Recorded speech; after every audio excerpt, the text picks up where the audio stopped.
नाज़रीन सब जानते हैं कि मुल्क पे इस टाइम अमलन फ़ौज की हुकूमत है और अनवारुल हक काकड़ साहब उन्हीं के वज़ीर आज़म हैं।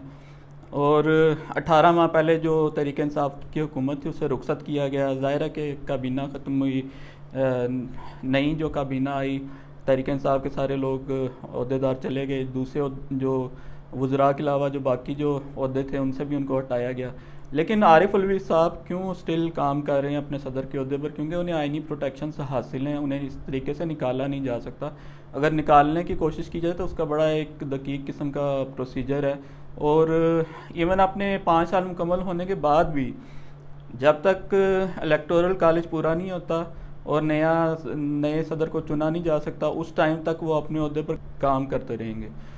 तो उनसे एक चीज़ एक्सपेक्ट की जा रही थी कि वो आज या कल में वो अपने आइनी ताकतों को इस्तेमाल करते हुए वो नए इलेक्शन की तारीख देंगे।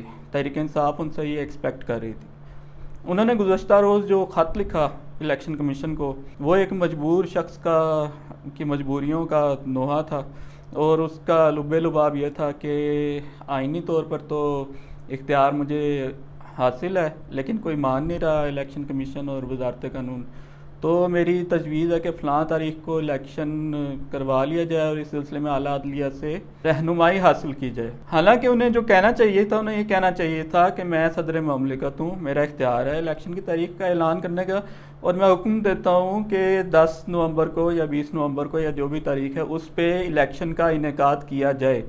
उसके बाद वो अपना फ़र्ज़ पूरा कर देते और बाकी जो जंग है वो फिर जारी रहती, सियासी जमातों, फ़ौज और अदलिया देखती इस सारे मामले को जो भी होता। लेकिन उन्होंने जो ख़त लिखा वो ख़त क्या था बेसिकली मैं आपको बताता हूँ। वो ख़त एक सेफ़ पैसेज था जो कि उन्हें दिया गया। पिछले दिनों में उनकी जो मुलाकातें हो रही थी अस्करी हुक्काम से, उसमें उन्हें एक सेफ़ पैसेज दिया गया कि वो के सांप भी मर जाए और लाठी भी ना टूटे। और वही बात हो कि सरपंचों का जो हुक्म है वो सारा आंखों पर, लेकिन पर नाला वहीं गिरेगा। तो मैं आपसे ये कहना चाहता हूँ कि दुनिया में हर शख्स की मजबूरियाँ होती हैं। मैं खुदा न खास्ता तारीख़ की उन अजीम हस्तियों से, हज़रत इमाम हुसैन से किसी का मुआवजा नहीं कर रहा, ना किया जा सकता है। लेकिन क्या उनकी मजबूरियाँ नहीं थी जब वो अपने अहलो याल के साथ खड़े थे? क्या कोई डील साइन कर देते और वो वक्ती तौर पे अपनी और अपने ख़ानदान की जान बचाते और बाद में कोई तरीका सोचा जाता? और आप ये देखें कि इस टाइम जो लोग पकड़े हुए हैं, बहुत से लोग रोते हुए अपनी मजबूरी का ऐलान करते हुए, एक तहरीक इंसाफ के लीडर ने कहा कि मेरा 7 साल का बच्चा है तो मतलब मैं मजबूर हूँ, सब मजबूर हैं। लेकिन डॉक्टर यास्मीन राशिद की मजबूरी कोई नहीं थी। क्या इमरान खान साहब की कोई मजबूरी नहीं है कि वो इस ज़िंदगी से, जेल की ज़िंदगी से जान छुड़ाएं? उनके अलिया ने करप्शन की भी हुई है, गालिबन अब तक उन पे ये बात क्लियर हो चुकी होगी और उसके ख़िलाफ़ एविडेंस भी है। उसे बेस बना के उनके घेरा भी तंग किया जा रहा है। तो कोई एक नवाज शरीफ की तरह एक एग्रीमेंट साइन करें और जान छुड़ाएं, अपनी बैरून मुल्क जाएँ और वहाँ से नई जद्दोजहद की बुनियाद रखें।